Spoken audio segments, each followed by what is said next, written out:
श्री कृष्ण कहते हैं कि भक्ति में अगर मन लगने लगे तो समझ ले कि आपने भगवान को नहीं बल्कि भगवान ने आपको चुना है। नमस्कार साथियों, स्वागत है। इस वीडियो में हम बात करेंगे स्वयं भगवान श्री कृष्ण के श्रीमुख से निकली श्रीमद् भगवद गीता के दिव्य ज्ञान से प्रेरित ऐसे पवित्र और अनमोल विचारों की जो आपके जीवन से सारे दुख, चिंताओं और निराशाओं का अंत करके जीवन को नई ऊर्जा, उमंग और खुशियों से भर देंगे। श्रीमद् भागवत गीता सिर्फ एक धर्म के लिए नहीं है, बल्कि इसे धरती के हर इंसान को पढ़ना और समझना चाहिए ताकि वह अपनी जिंदगी में सुख, शांति और सफलता को प्राप्त कर सके। कहा जाता है कि जिस घर में गीता का पाठ हर रोज पढ़ा जाता है या सुना जाता है, उस घर में भगवान श्री कृष्ण स्वयं आते रहते हैं। मित्रों, अगर आप भगवान श्री कृष्ण के इस बहुमूल्य ज्ञान का लाभ अधिक से अधिक लेना चाहते हैं तो श्रीमद् भगवद गीता से प्रेरित इस ज्ञान को पूरा अंत तक सुने और इन विचारों को आप हर रोज सुबह और रात में सोने से पहले जरूर सुने। तो चलिए सुनते हैं भगवान श्री कृष्ण के श्रीमुख से निकले इन अनमोल विचारों को। श्री कृष्ण कहते हैं, जिंदगी में कुछ नेक काम ऐसे भी करने चाहिए जिनका उस ऊपर वाले के सिवा कोई दूसरा गवाह ना हो। जीवन मिलना भाग्य की बात है, मृत्यु होना समय की बात है, मगर मृत्यु के बाद भी लोगों के दिलों में जीवित रहना यह कर्मों की बात है। श्रीमद् भगवद गीता में भगवान श्री कृष्ण कहते हैं कि हे अर्जुन, मैं सभी प्राणियों के हृदय में स्थित सबकी आत्मा हूं। संपूर्ण प्राणियों का आदि, मध्य और अंत भी मैं ही हूं। मैं ग्रहों में सूर्य हूं, वेदों में सामवेद हूं, देवों में इंद्र हूं, इंद्रियों में मन हूं। मैं ब्रह्मा हूं, मैं विष्णु हूं, मैं महेश हूं। जलाशयों में मैं समुद्र हूं, पर्वतों में मैं हिमालय हूं। इस संपूर्ण संसार में तुम जो कुछ भी देख पाते हो सब मैं ही हूं। श्री कृष्ण कहते हैं, यह संसार मेरी ही माया है। यह संसार मुझसे ही उत्पन्न हुआ है। मैं ही इसका पालन पोषण करता हूं और मैं ही इस सृष्टि का विनाश भी करता हूं। मैं भूत, वर्तमान और भविष्य के सभी प्राणियों को जानता हूं, लेकिन वास्तविकता में मुझे कोई नहीं जानता। कान्हा कहते हैं, सब्र कोई कमजोरी नहीं होती, बल्कि यह वह ताकत होती है जो सभी में नहीं होती। दुआएं कभी खाली नहीं जाती, बस सही वक्त पर कबूल होती है। मनुष्य अपने विश्वास से निर्मित होता है। जैसा वह विश्वास करता है वैसा ही वह बन जाता है। हर चीज की नकल की जा सकती है, लेकिन चरित्र और व्यवहार नहीं। अपनी सोच को काबू में रखिए, क्योंकि आपकी सोच ही असलियत का रूप लेगी। अगर नीयत अच्छी हो तो नसीब कभी बुरा नहीं होता। वक्त बनाने वाले को जरा सा वक्त देकर देखो, वह आपका वक्त बदल देगा। दिमाग में विचारों की भीड़ जितनी कम होगी, जिंदगी का सफर उतना ही आसान होगा। मन का झुकना भी बहुत जरूरी है, सिर्फ सर झुकाने से भगवान नहीं मिलते। अगर आप उन बातों और परिस्थितियों की वजह से चिंतित हो जाते हैं जो आपके नियंत्रण में नहीं है, तो इसका परिणाम समय की बर्बादी और भविष्य का पछतावा है। आप दुख पर ध्यान देंगे तो हमेशा दुखी रहेंगे। आप सुख पर ध्यान देंगे तो हमेशा सुखी रहेंगे, क्योंकि आप जिस पर ध्यान देते हैं वही चीज सक्रिय हो जाती है। श्रीमद् भगवद गीता में भगवान श्री कृष्ण कहते हैं कि जिस तरह प्रकाश की ज्योति अंधेरे में चमकती है, ठीक उसी प्रकार सत्य भी चमकता है। इसलिए मनुष्य को हमेशा सत्य की राह पर चलना चाहिए। मृत्यु एक अटल सत्य है जिसे कभी बदला नहीं जा सकता है। इस संसार का जब से निर्माण हुआ है, तब से जन्म मृत्यु का चक्र चलता आ रहा है। कोई मनुष्य चाहे लाख चीजें जान ले, चाहे वो पूरे जगत को जान ले, लेकिन अगर वह स्वयं को नहीं जानता तो वह अज्ञानी है। कान्हा कहते हैं, अगर कोई आपको ठुकरा दे तो बुरा मत मानना, क्योंकि वे वास्तव में आपकी कीमत नहीं जानते। बुरा वक्त गुजर जाता है, बस उस ऊपर वाले को हमारा सब्र आजमाना होता है। चेहरे पर हमेशा मुस्कान का यह मतलब नहीं कि जीवन में संघर्ष नहीं, बस ऊपर वाले पर भरोसा ज्यादा है। जिंदगी में अगर कुछ बड़ा करना है तब दो चीजें हमेशा याद रखना कि जो खोया है उसका गम नहीं, जो पाया है वह भी किसी से कम नहीं। खराब तबीयत से व्यक्ति जितना कमजोर नहीं होता, उससे ज्यादा वह नकारात्मक विचारों से थकता है। जिंदगी में हम कितने सही और कितने गलत है, यह सिर्फ दो ही शख्स जानते हैं, परमात्मा और अंतरात्मा।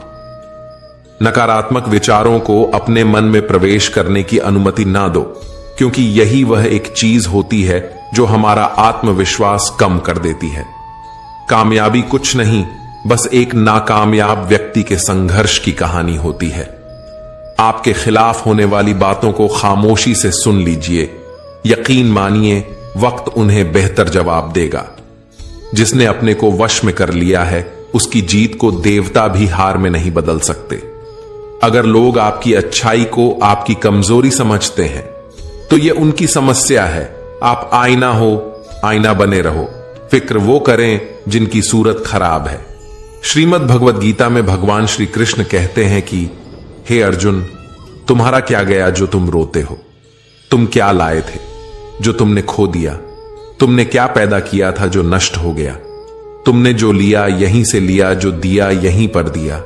जो आज तुम्हारा है कल किसी और का होगा, क्योंकि परिवर्तन ही संसार का नियम है और समय के साथ संसार में हर चीज परिवर्तन के नियम का पालन करती है। भगवान श्री कृष्ण कहते हैं, कर्म योग ही वह योग है जिसके माध्यम से हम अपनी जीवात्मा से जुड़ पाते हैं। कर्म योग हमारे आत्मज्ञान को जागृत करता है। इसके बाद हम न केवल अपने वर्तमान जीवन के उद्देश्यों को, बल्कि जीवन के बाद की अपनी गति का पूर्वाभास प्राप्त कर सकते हैं। इस योग में कर्म के द्वारा ईश्वर की प्राप्ति की जाती है। श्रीमद् भागवत गीता में कर्म योग को सर्वश्रेष्ठ माना गया है। गृहस्थ और कर्मठ व्यक्ति के लिए यह योग अधिक उपयुक्त है। कर्म योग सिखाता है कि कर्म के लिए कर्म करो, आसक्ति रहित होकर कर्म करो। कर्मयोगी इसीलिए कर्म करता है कि कर्म करना उसे अच्छा लगता है और इसके परे उसका कोई हेतु नहीं है। कर्मयोगी कर्म का त्याग नहीं करता, वह केवल कर्म फल का त्याग करता है और कर्म जनित दुखों से मुक्त हो जाता है। उसकी स्थिति इस संसार में एक दाता के समान है और वह कुछ भी पाने की कभी चिंता नहीं करता। वह जानता है कि वह दे रहा है और बदले में कुछ मांगता नहीं, और इसीलिए वह दुख के चंगुल में नहीं पड़ता। संसार का कोई कार्य ब्रह्म से अलग नहीं है, इसलिए कार्य की प्रकृति कोई भी हो, निष्काम कर्म सदा ईश्वर को ही समर्पित हो जाता है। हे अर्जुन, पुनर्जन्म का कारण वासनाओं या अतिरिक्त कामनाओं का संचय है। कर्मयोगी कर्म फल के चक्कर में ही नहीं पड़ता, अतः वासनाओं का संचय भी नहीं होता। इस प्रकार कर्मयोगी पुनर्जन्म के बंधन से भी मुक्त हो जाता है। भगवान श्री कृष्ण कहते हैं, मनुष्य का मन वायु की तरह चंचल है। यह मन ही है जो मनुष्य को काम वासनाओं की तरफ भटकाता रहता है।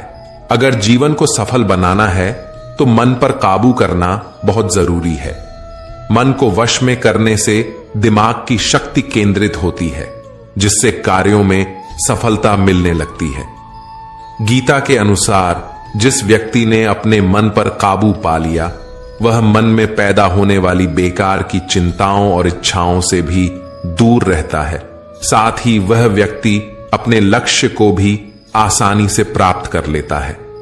अगर मन को वश में नहीं करोगे तो वह तुम्हारा सबसे बड़ा शत्रु बन जाएगा। भगवान कहते हैं, जो मनुष्य सुख और दुख में शांत रहता है, जिसके राग, भय और क्रोध नष्ट हो गए हैं, जो मनुष्य शुभ और अशुभ वस्तु को पाकर ना प्रसन्न होता है और ना द्वेष करता है, जिन्होंने अपनी इंद्रियों को वश में कर लिया है, वह स्थिर बुद्धि मनुष्य मुनि के समान है। ऐसा मनुष्य स्थिर चित्त और इंद्रियों को वश में करके ज्ञान द्वारा परमात्मा को प्राप्त करके हमेशा संतुष्ट रहता है। क्रोध मनुष्य को नरक की ओर ले जाने वाला द्वार है। क्रोध करने से व्यक्ति का मन अशांत हो जाता है और उसकी स्मरण शक्ति भ्रमित हो जाती है। स्मृति में विभ्रम होने से उसकी बुद्धि नष्ट हो जाती है और फिर व्यक्ति का पतन हो जाता है। भगवान श्री कृष्ण कहते हैं, मनुष्य को क्रोध करने से बचना चाहिए। कितना भी गुस्सा आए स्वयं को शांत रखने का प्रयास करें। श्री भगवान कहते हैं, जिस प्रकार समुद्र की स्थिति अचल है, भारी से भारी आंधी तूफान आने पर या अनेक नदियों के जल प्रवाह उसमें प्रविष्ट होने पर भी वह अपनी स्थिति से विचलित नहीं होता, मर्यादा का त्याग नहीं करता, उसी प्रकार परमात्मा के स्वरूप में स्थित योगी की स्थिति भी सर्वथा अचल होती है। बड़े से बड़े सांसारिक सुखों दुखों का सहयोग वियोग होने पर भी उसकी स्थिति में जरा भी अंतर नहीं पड़ता। वह योगी परमात्मा में नित्य निरंतर अटल और एक रस स्थित रहता है। जो मनुष्य संपूर्ण कामनाओं को त्याग कर ममता रहित, अहंकार रहित और मोह रहित होकर विचरण करता है, वही मनुष्य शांति को प्राप्त कर पाता है। कान्हा कहते हैं, जो दर्द आज सह रहे हो, आगे चलकर वही तुम्हारी ताकत बनेगा। मुसीबत में अगर मदद मांगना हो तो सोच कर मांगना, क्योंकि मुसीबत थोड़ी देर के लिए ही होती है और एहसान जिंदगी भर का। तजुर्बे उम्र से नहीं बल्कि हालातों से आते हैं। जमाने में आए हो तो जीने का हुनर भी रखना। दुश्मन से कोई खतरा नहीं, बस अपनों पर नजर रखना। रात भर गहरी नींद आना इतना आसान नहीं, उसके लिए दिन भर ईमानदारी से जीना पड़ता है।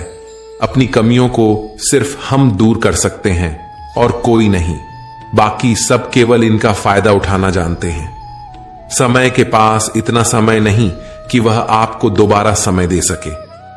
जो बदला जा सके उसे बदलिए, जो बदला ना जा सके उसे स्वीकार कीजिए और जो स्वीकारा ना जा सके उससे दूर हो जाइए। लेकिन खुद को खुश रखिए, वह भी एक बड़ी जिम्मेदारी है। जब हम अपने रिश्तों के लिए वक्त नहीं निकाल पाते, तब वक्त हमारे बीच से रिश्ता निकाल देता है।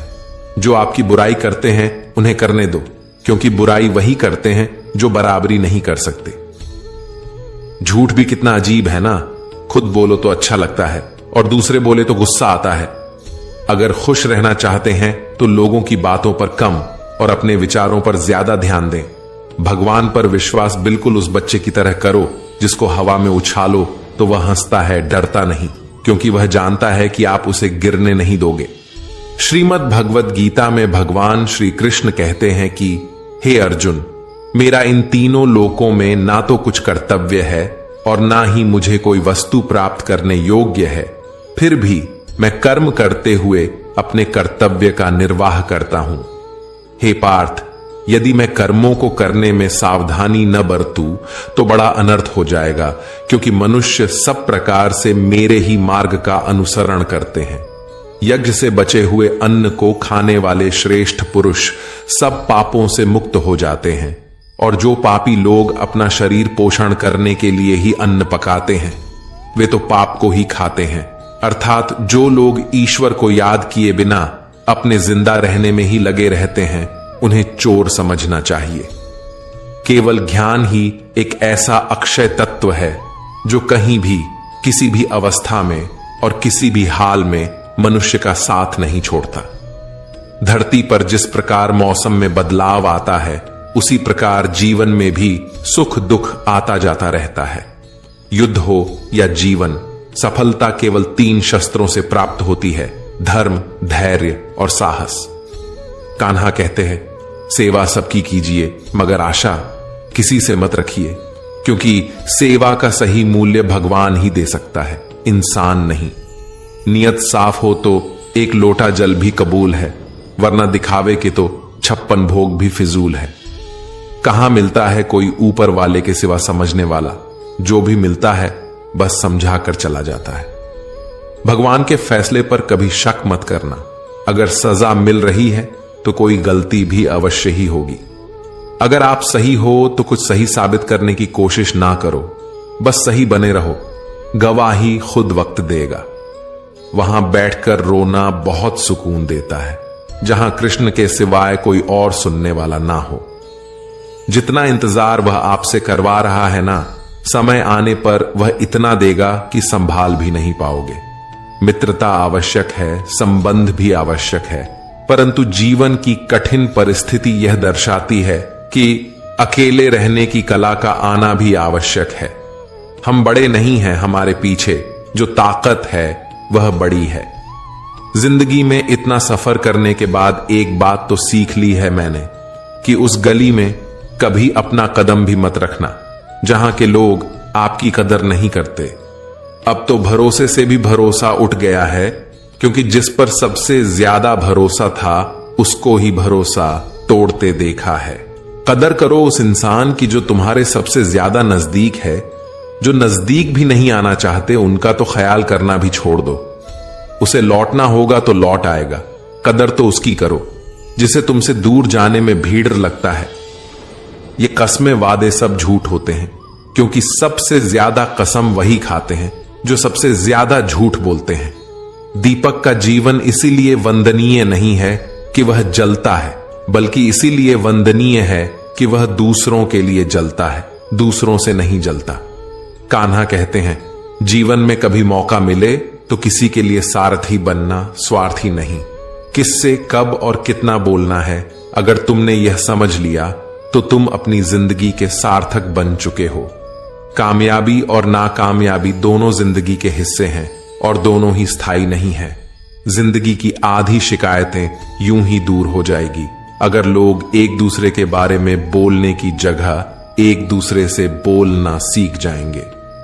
विश्वास किसी पर इतना करो कि वह तुम्हारे साथ छल करते समय खुद को दोषी समझे, और प्रेम किसी से इतना करो कि उसके मन में सदैव तुम्हें खोने का डर बना रहे। 4 वेदों का अर्थ नहीं भी जानो तो कोई बात नहीं, लेकिन समझदारी, जवाबदारी, वफादारी और ईमानदारी, इन 4 शब्दों का मर्म जान लो तो भी जीवन सार्थक हो जाएगा। श्रीमद् भगवद गीता में भगवान श्री कृष्ण कहते हैं कि हे अर्जुन, जिस काल में मनुष्य मन में स्थित संपूर्ण कामनाओं को भली भांति त्याग देता है और आत्मा से आत्मा में ही संतुष्ट रहता है, उस काल में वह स्थित प्रज्ञ कहा जाता है। दुखों की प्राप्ति होने पर जिसके मन में उद्वेग नहीं होता, सुखों की प्राप्ति में जो सर्वथा मोह रहित है, तथा जिसके राग, भय और क्रोध नष्ट हो गए हैं, ऐसा मुनि स्थिर बुद्धि कहा जाता है। जिस प्रकार कछुआ सब ओर से अपने अंगों को जैसे समेट लेता है, वैसे ही जब पुरुष इंद्रियों के विषय से इंद्रियों को सब प्रकार से हटा लेता है, तब उसकी बुद्धि स्थिर है, ऐसा समझना चाहिए। बुद्धि युक्त पुरुष पुण्य और पाप दोनों को इसी लोक में त्याग देता है, अर्थात उनसे मुक्त हो जाता है। हे अर्जुन, जिस काल में तेरी बुद्धि मोह रूपी दलदल को भली भांति पार कर जाएगी, उस समय तू सुने हुए और सुनने में आने वाले इस लोक और परलोक संबंधी सभी भोगों से वैराग्य को प्राप्त हो जाएगा। हे पार्थ, धर्म से भरा हृदय धर्म का परामर्श देता है और अधर्म से भरा हृदय अधर्म का परामर्श देता है। कान्हा कहते हैं, दुष्ट लोगों की भलाई कभी नहीं करनी चाहिए, क्योंकि बिच्छू को आप कितना भी प्यार कर लो फिर भी वह डंक ही मारेगा।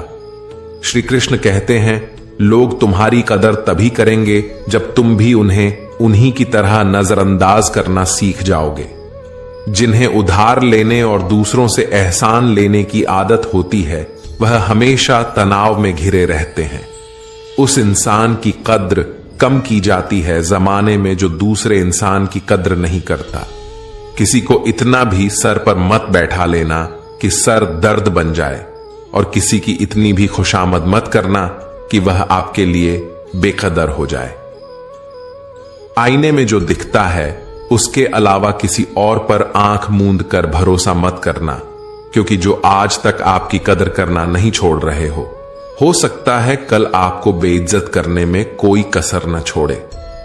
दूर रहना उन लोगों से जो आपकी कदर तब तक करते हैं जब तक काम हो। जल्दबाजी में कोई भी फैसला ना ले, क्योंकि जल्दबाजी में लिया गया फैसला अक्सर गलत हो जाता है।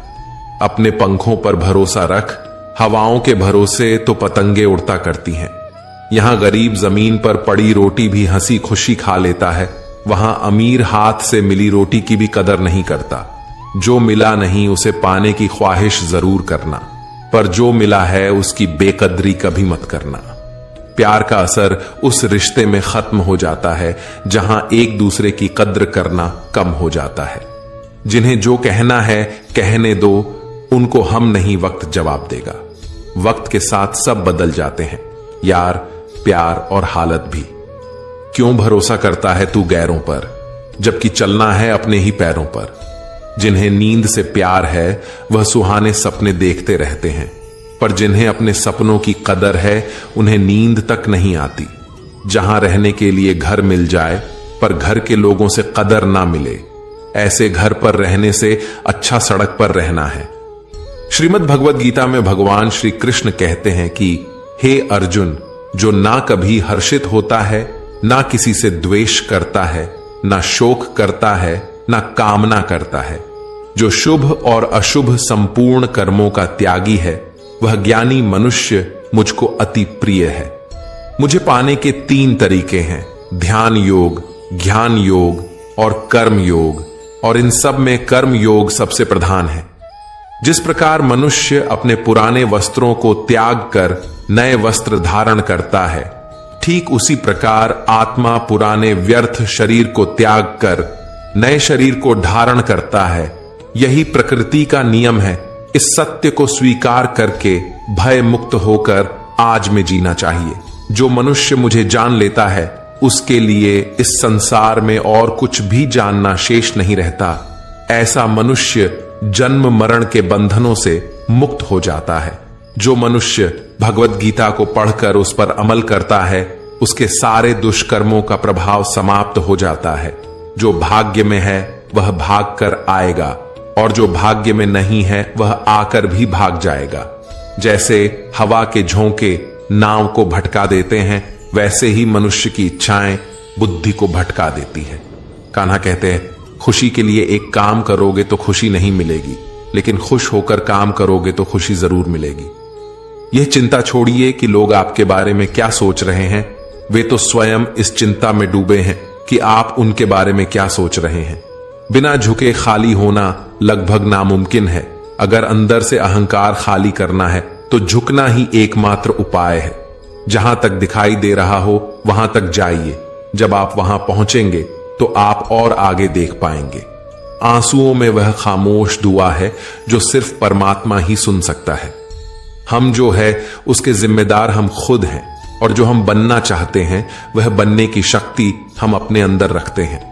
जब कोई अपना अगला कदम पहचानने लगता है, तब बड़ा परिवर्तन का आरंभ हो जाता है। अगर आसमान वाले से आपके रिश्ते मजबूत हो तो जमीन वाले आपका कुछ नहीं बिगाड़ सकते। मन अशांत है और उसे नियंत्रित करना कठिन है, लेकिन शांत रहकर इसे वश में किया जा सकता है। भरोसा रखें, हम जब कहीं किसी का अच्छा कर रहे होते हैं, तब हमारे लिए भी कुछ अच्छा हो रहा होता है। यूं ही नहीं होती हाथ की लकीरों के आगे उंगलियां। परमात्मा ने भी किस्मत से पहले मेहनत लिखी है। अच्छे व्यवहार का कोई आर्थिक मूल्य भले ही ना हो, लेकिन अच्छा व्यवहार करोड़ों दिलों को खरीदने की शक्ति रखता है। संयम हमारे चरित्र की कीमत बढ़ाता है, परंतु सच्चे मित्र और परिवार हमारे जीवन की कीमत बढ़ाते हैं। श्रीमद् भगवद गीता में भगवान श्री कृष्ण कहते हैं कि हे अर्जुन, वह जो वास्तविकता में मेरे उत्कृष्ट जन्म और गतिविधियों को समझता है, वह शरीर त्यागने के बाद पुनः जन्म नहीं लेता और मेरे परम धाम को प्राप्त होता है। वह व्यक्ति जो सभी इच्छाएं त्याग देता है और मैं और मेरा की लालसा और भावनाओं से मुक्त हो जाता है, उसे अपार शांति की प्राप्ति होती है। जिस मनुष्य के अंदर ज्ञान की कमी होती है और ईश्वर में श्रद्धा नहीं होती, वह मनुष्य जीवन में कभी भी आनंद और सफलता को प्राप्त नहीं कर पाता। ईश्वर ने हमें जो कुछ भी दिया है वही हमारे लिए पर्याप्त है, और यही एक अटल सत्य भी है। संयम, सदाचार, स्नेह एवं सेवा, ये गुण सत्संग के बिना नहीं आते। कोई एक महापुरुष आत्मा को आश्चर्य की भांति देखता है, वैसा ही दूसरा कोई महापुरुष ही इसके तत्व का आश्चर्य की भांति वर्णन करता है, तथा दूसरा कोई अधिकारी पुरुष ही इसे आश्चर्य की भांति सुनता है, और कोई कोई तो सुनकर भी इसको नहीं जानता। श्री भगवान कहते हैं, दुख सुख को समान समझने वाले जिस धीर पुरुष को ये इंद्रिय और विषयों के सहयोग व्याकुल नहीं करते, वह मोक्ष के योग्य होता है। कान्हा कहते हैं कि हमें किसी से भी अंधा प्यार नहीं करना चाहिए। हमारा किसी के प्रति अंधा प्यार हमें कभी भी आगे बढ़ने नहीं देता। खुद को इतना कमजोर मत होने दो कि तुम्हें किसी के एहसान की जरूरत पड़ जाए। जीत निश्चित हो तो अर्जुन हर कोई बन सकता है, किंतु जब मृत्यु निश्चित हो तो अभिमन्यु बनने के लिए साहस चाहिए। लोगों को इंप्रेस करने की कोशिश मत कीजिए, आप खुद को इंप्रूव कीजिए, लोग अपने आप इंप्रेस हो जाएंगे। कान्हा कहते हैं, अगर जिंदगी का हर दाव जीतना चाहते हो तो बल से ज्यादा बुद्धि का उपयोग करना सीखो, क्योंकि बल लड़ना सिखाता है और बुद्धि जीतना सिखाती है। कभी पीठ पीछे आपकी बात चले तो घबराना मत, क्योंकि बात उन्हीं की होती है जिनमें कोई खास बात होती है। अहंकार के अंधे इंसान को ना तो अपनी गलतियां दिखाई देती हैं और ना ही दूसरे इंसानों में कुछ अच्छाई दिखाई देती है। जो लोग दूसरों को हर समय नीचा दिखाते रहते हैं, उनको यह एहसास नहीं है कि वह ऐसा करके खुद कितना नीचे गिरा रहे हैं। अनुमान मन की कल्पना है और अनुभव जिंदगी का सबक है। सच्ची खुशी तभी होती है जब आपकी सोच, कथन और कर्म में समानता हो। जीवन में कभी निराश नहीं होना चाहिए, क्योंकि कमजोर आपका वक्त हो सकता है, आप नहीं। जैसे तेल समाप्त हो जाने पर दीपक बुझ जाता है, उसी प्रकार कर्म के क्षीण हो जाने पर भाग्य भी नष्ट हो जाता है। अगर आप राजा की तरह जीना चाहते हैं तो पहले आपको गुलामों की तरह मेहनत करनी होगी। एक बात का ध्यान अवश्य रखें, आपका सपना जितना बड़ा होगा, संघर्ष भी उतना ही कठिन होगा। अगर लोग आपकी कॉपी करने लगे तो समझ लीजिए आप कामयाबी के बहुत करीब हैं। कोशिश हमेशा आखिरी सांस तक जारी रखनी चाहिए। मंजिल मिले या तजुर्बा, दोनों ही अनमोल है। जिंदगी बहुत हसीन है, कभी हंसाती है तो कभी रुलाती है, लेकिन जो जिंदगी की भीड़ में खुश रहता है, जिंदगी उसी के आगे सिर झुकाती है। अपने सबसे खास से धोखा खाने के बाद लोग चाहकर भी किसी पर संपूर्ण भरोसा नहीं कर पाते, यही सत्य है। श्रीमद् भगवद गीता में भगवान श्री कृष्ण कहते हैं कि हे अर्जुन, मनुष्य अपने जीवन को सरलता से जी सकता है, पर फिर भी वह कभी सरल जीवन जी ही नहीं पाता। वह हमेशा चिंताओं से घिरा रहता है। वह भूतकाल की बातों को सोचकर परेशान होता रहता है। वह मौत से डरने लगता है। वह ना तो अपने जीवन को सही तरीके से जी पाता है और ना ही मृत्यु को गले लगा पाता है। ज्ञानी व्यक्ति ना तो मरने वाले का शोक करते हैं और ना ही उनका शोक करते हैं जो अभी जिंदा है, क्योंकि वो जानते हैं जो मर गया वो फिर से जन्म लेगा और जो जिंदा है वो एक दिन जरूर मारेगा। कर्म का नियम कहता है कि प्रत्येक घटना का एक कारण और प्रभाव होता है। समान रूप से किए गए कार्य के परिणाम अलग अलग हो सकते हैं। यह केवल इस बात पर निर्भर करता है कि वह कर्म करता किस प्रकार है। जिस प्रकार आग एक लकड़ी को जलाकर राख कर देती है, उसी प्रकार आत्मज्ञान आपके अंदर चलने वाले सभी द्वैत कार्यों को भस्म करके आपको आंतरिक शांति प्रदान करता है। हे पार्थ, ब्राह्मण, क्षत्रिय, वैश्य और शूद्र, इन चार वर्णों का समूह गुण और कर्मों के अनुसार मेरे द्वारा रचा गया है। इस प्रकार इस सृष्टि की रचना आदि कर्म का कर्ता होने पर भी मुझ अविनाशी परमेश्वर को तू वास्तव में अकर्ता ही जान। कर्मों के फल में मेरी स्प्रेया नहीं है, इसलिए मुझे कर्म लिप्त नहीं करते। यहां श्री भगवान के कहने का भाव है कि कर्म करो लेकिन फल की इच्छा से नहीं, बस अपना कर्म करते जाओ और आगे बढ़ते जाओ। पूर्व काल में तुम्हारे पूर्वजों ने भी इस प्रकार मेरे द्वारा बताएं अनुसार ही कर्म किए हैं और मोक्ष को प्राप्त हुए हैं। इसलिए अगर तू भी मोक्ष को पाना चाहता है तो पूर्वजों द्वारा सदा से किए जाने वाले कर्मों को ही कर। जिसकी आसक्ति सर्वथा नष्ट हो गई है, जो अपनी देह पर अभिमान नहीं करता और जो ममता से रहित हो गया है, जिसका चित्त निरंतर परमात्मा के ज्ञान में स्थित रहता है, वैसा कर्मयोगी अपना कर्म यज्ञ की तरह करता है और मोक्ष को प्राप्त होता है। जो अपना सब कुछ परमात्मा को अर्पित कर देता है, जिसके लिए परमात्मा ही सब कुछ है, जो अपने हर कर्म में परमात्मा को देखता है और हर कर्म परमात्मा के लिए करता है, वैसा कर्मयोगी मोक्ष का अधिकारी होता है। कान्हा कहते हैं, नई शुरुआत इंसान को थोड़ा डराती है, पर याद रखना सफलता मुश्किलों के बाद ही नजर आती है। कौन क्या कर रहा है, कैसे कर रहा है, क्यों कर रहा है, इन सब से आप जितना दूर रहोगे आप उतना ही खुश रहोगे। कोई हमारा बुरा करे यह उसका कर्म है, लेकिन हम किसी का बुरा ना करें यह हमारा धर्म है। कोई भी रिश्ता अपनी मर्जी से नहीं जुड़ता, क्योंकि आपको कब, कहां और किससे मिलना है यह सिर्फ ऊपर वाला ही तय करता है। जिंदगी में दो लोगों का होना बहुत जरूरी है। एक कृष्ण जो ना लड़े फिर भी जीत पक्की कर दे, दूसरा कर्ण जो हार सामने हो फिर भी साथ ना छोड़े। कान्हा कहते हैं, तू करता वही है जो तू चाहता है, मगर होता वही है जो मैं चाहता हूं। तू वही कर जो मैं चाहता हूं, फिर होगा वही जो तू चाहता है। इंसान गलत कार्य करते समय दाएं बाएं आगे पीछे चारों तरफ देखता है, बस ऊपर देखना भूल जाता है। जो मनुष्य ऊपर देख पाता है वह कभी गलत काम करने की हिम्मत नहीं करता। मित्रों, भगवान श्री कृष्ण कहते हैं कि जो भी मेरे भक्त श्रद्धा से मुझे भजते, मेरा नाम जपते हैं, मेरी पूजा करते हैं तथा मुझसे प्रेम करते हैं, वो मेरे हैं और मैं उनके सभी कष्टों का हरण करके उन्हें वो सभी सुख प्रदान करता हूं जिनकी वो कामना करते हैं। इसे एक छोटी सी कहानी से समझते हैं। मित्रों, एक समय की बात है। भोला नाम का एक आदमी शहर की एक छोटी सी गली में रहता था। वह मेडिकल की दुकान चलाता था। सारी दवाइयों की उसे अच्छी जानकारी थी। पूरी दुकान खुद संभालता था, इसलिए कौन सी दवा कहां रखी है उसे अच्छी तरह पता था। वो पूरी ईमानदारी से अपना काम करता था, ग्राहकों को सही दवा सही दाम पर देता था। सब कुछ अच्छा होने के बाद भी भोला नास्तिक था।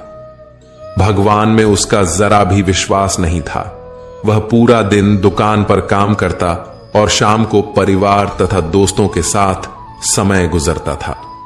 उसे ताश खेलने का बहुत शौक था।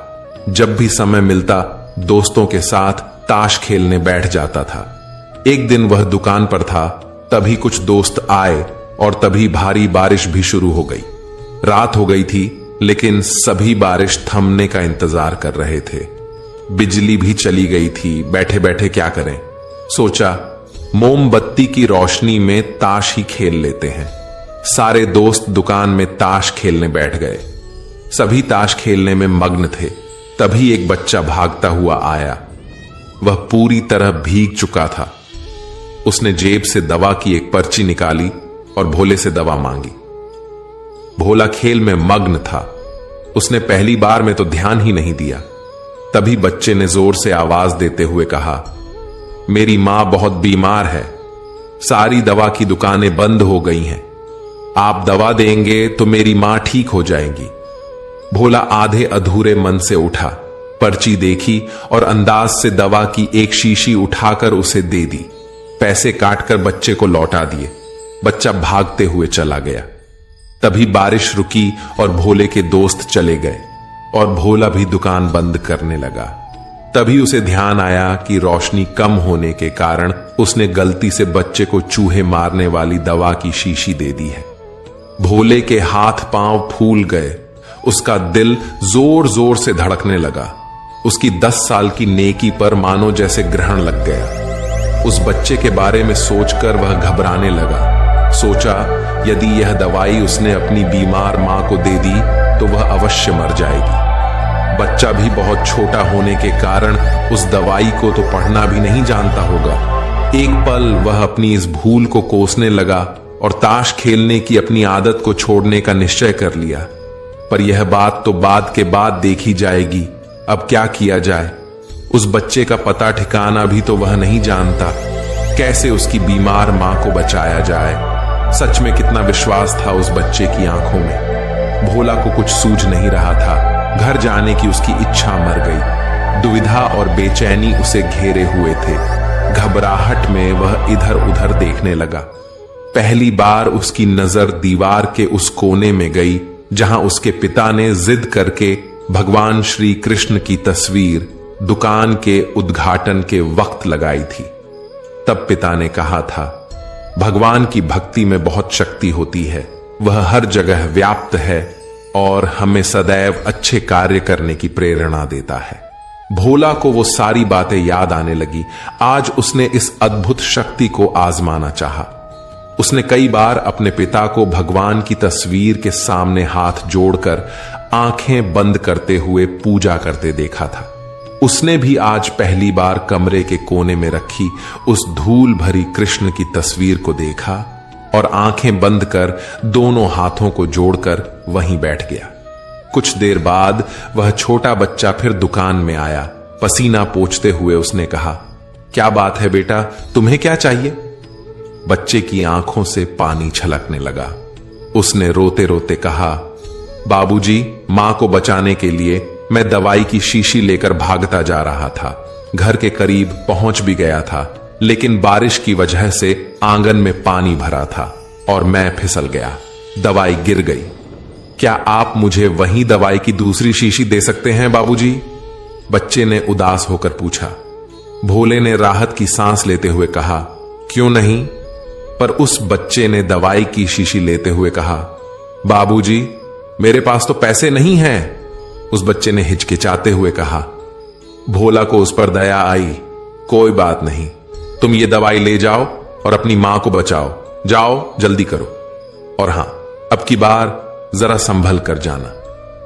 भोला भगवान को धन्यवाद देता हुआ अपने हाथों में उस धूल भरी तस्वीर को लेकर अपनी धोती से पोंछने लगा और अपने सीने से लगा लिया। उसे समझ में आ गया कि भक्त अगर मन से भगवान को याद करे तो भगवान उसकी रक्षा जरूर करते हैं और भगवान उनके सारे संकट हर लेते हैं। श्री कृष्ण कहते हैं, मनुष्य का जीवन केवल उसके कर्मों पर चलता है। जैसा उसका कर्म होता है वैसा उसका जीवन होता है। जो मनुष्य मुझसे परम प्रेम करके इस परम रहस्य युक्त गीता शास्त्र को मेरे भक्तों में कहेगा, वह मुझको ही प्राप्त होगा, इसमें कोई संदेह नहीं है। उससे बढ़कर मेरा प्रिय कार्य करने वाला मनुष्यों में कोई भी नहीं है, तथा पृथ्वी भर में उससे बढ़कर मेरा प्रिय दूसरा कोई भविष्य में होगा भी नहीं। जो मनुष्य श्रद्धा युक्त होकर और दोषों से रहित होकर इस गीता शास्त्र का श्रवण भी करेगा, वह भी सभी पापों से मुक्त होकर मेरे परम धाम को प्राप्त होगा। कान्हा कहते हैं, मैं धरती की मधुर सुगंध हूं, मैं अग्नि की ऊष्मा हूं, मैं सभी जीवित प्राणियों का जीवन और सन्यासियों का आत्मसंयम भी मैं ही हूं। भगवान कहते हैं, जो मनुष्य गीता के इस रहस्य को भक्तों को धारण करवाता है और इसका विस्तार एवं प्रचार करता है, वह मनुष्य मुझे अत्यधिक प्रिय है। मित्रों, मैं आशा करता हूं कि आपने इस वीडियो से बहुत कुछ सीखा होगा। वीडियो को लाइक और शेयर करके कमेंट में जय श्री राधे कृष्ण लिखना ना भूलें और ऐसे ही ज्ञानवर्धक वीडियोस पाने के लिए हमारे चैनल को सब्सक्राइब करके घंटी जरूर बजा दें। भगवान श्री कृष्ण आपको हमेशा प्रसन्न रखें। जय श्री राधे कृष्ण। राधे राधे।